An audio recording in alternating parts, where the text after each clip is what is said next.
अब देखिए कुछ महत्वपूर्ण नियतांक है जिसकी विमाएं देखेंगे।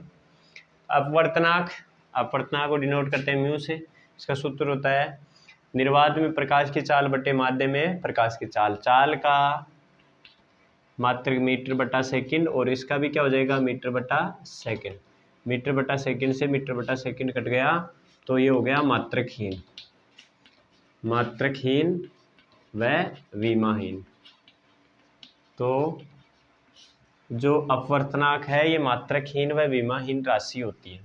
गुरुत्वीय सार्वत्रिक नियतांक, देखो बच्चों हमने F का सूत्र पढ़ा, दो पिंडों के मध्य बल F is equal to m1 m2 upon r square, गुरुत्वीय बल। तो यहाँ से आप G का सूत्र बनाओगे तो G कितना हो जाएगा, इसको इधर भेज दो, F r स्क्वायर बटे m1 m2। अब मुझे ये बताओ इसकी विमा होती है न्यूटन, इसकी विमा होती है मीटर स्क्वायर, विमा का नाम आ रहा है मात्रक, बल का मात्रक न्यूटन, दूरी का मात्रक मीटर, इसका स्क्वायर तो इसका स्क्वायर, किलोग्राम इंटू किलोग्राम तो क्या हो जाएगा किलोग्राम स्क्वायर। अरे m1 का मात्रक किलोग्राम, m2 का मात्रक किलोग्राम, तो किलोग्राम गुणा किलोग्राम, किलोग्राम स्क्वायर हो गया। तो ये बन गया आपका न्यूटन मीटर स्क्वायर किलोग्राम की पावर -2। विमा बना लो बेटा यहाँ से, विमा क्या हो जाएगी इसकी, देखो न्यूटन के लिए आप यूज करते हैं विमा m1 L1 T-2, न्यूटन की विमा आ गई। अब बार बार क्या करने की जरूरत, ये मीटर है तो मीटर के लिए L यूज करते हैं, इसकी पावर 2 हो गई। किलोग्राम के लिए यूज करते हैं m, तो m की पावर -2 हो गई। एक जगह कर लो इनको, m की पावर प्लस की 1 माइनस की 2, प्लस की 1 माइनस की 2 तो कितनी बची, माइनस की 1 बची। L की पावर 1 ये रही, 2 ये रही, L की पावर 3 हो गई। T की पावर -2 प्लस,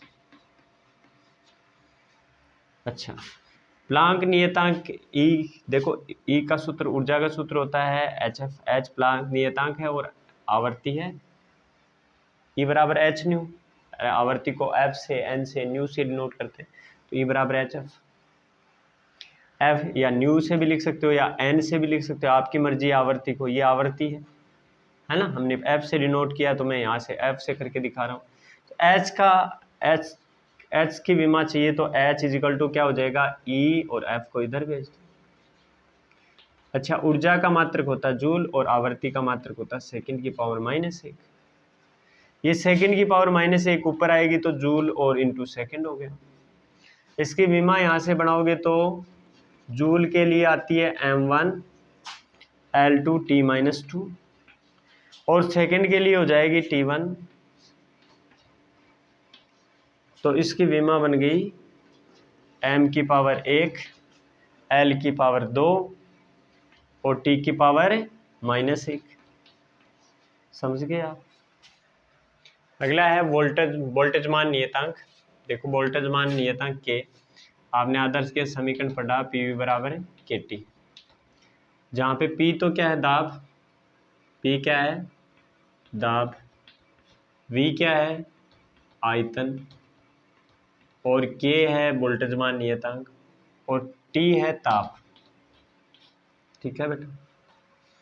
अब आपको K की विमा चाहिए तो K इस T को इधर भेज दो तो PV बाई T आ गया। अच्छा P प्रेशर, दाब का सूत्र होता है बल बटा क्षेत्रफल F/A into V into T।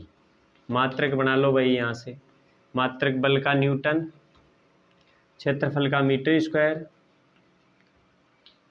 ये है आयतन, आयतन का मीटर क्यूब और ताप का केल्विन। बोलो समझ आया। अब आप चाहो तो इसको काट दो, केवल यहाँ पे मीटर बचेगा, तो आपके पास आ गया न्यूटन मीटर केल्विन की पावर -1।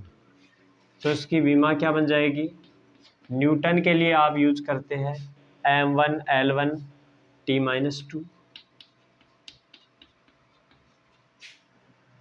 मीटर के लिए यूज करते हैं आप L1 और केल्विन के लिए यूज करते हैं θ1 या K1, तो K की पावर -1 होगी।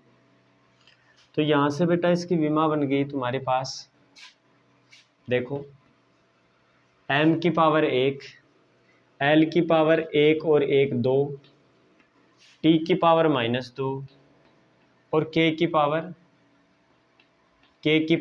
-1।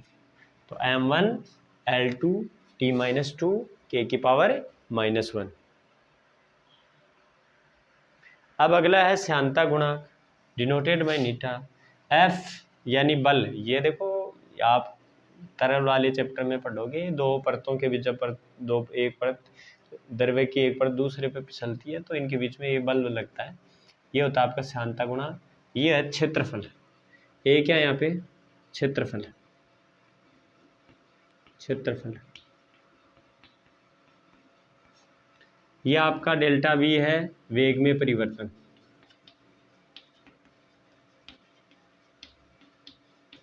डेल्टा x है दूरी में विस्थापन में परिवर्तन,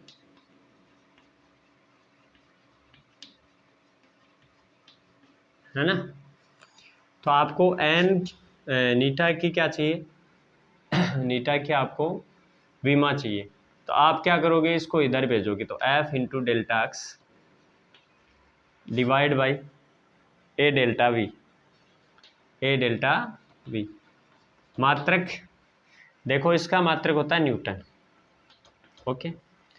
अक्ष दूरी है तो इसका मात्रक होगा मीटर, एरिया का क्षेत्रफल का मीटर स्क्वायर, और ये वेग में परिवर्तन का होता है metre second inverse, metre second की पावर -1। तो बेटा यहाँ से इसका मात्रक बन गया आपका न्यूटन तो है ही है।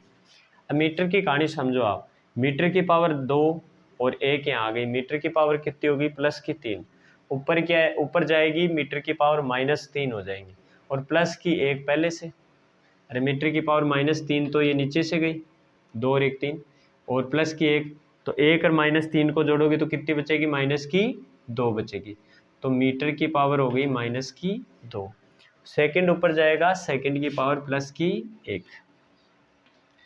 अब इसकी विमा बना लो यहाँ से, विमा बनाओगे तो बच्चों न्यूटन के लिए विमा होती है m1 l1 t-2, metre square के लिए विमा होती है l की पावर 2, -2 है तो -2, सेकंड की विमा t1।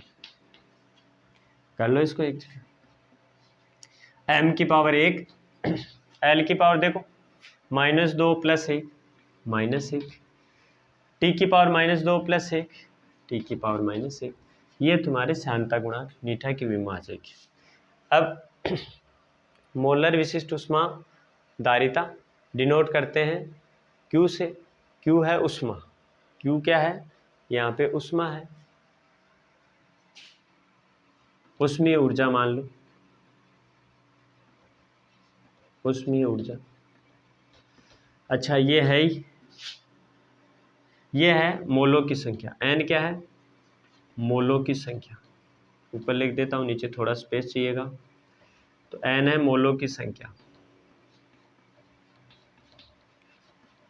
और ये जो डेल्टा T है ये ताप में परिवर्तन, ताप में परिवर्तन, और ये है ही C है, C मोलर विशिष्ट उष्मा धारिता। तो C बराबर सूत्र बन गया Q बट्टा N डेल्टा T। Q का जूल होता है क्योंकि ये तो ऊर्जा है एक तरह की, ये मोलों की संख्या का मोल होता है, और ताप में परिवर्तन का केल्विन होता है। तो ये तुम्हारे पास आ गया joule mole inverse kelvin inverse. तो अगर इसकी विमा बनाओगे तो जूल के लिए विमा हो जाएगी बच्चों, जूल के लिए विमा हो गई m1 l2 t-2, और फिर मोल का ऐसा कैसा लिख दो, मोल की पावर -1, और उसके बाद में k की पावर -1, तो m1 l2 t-2 मोल की पावर -1 k की पावर -1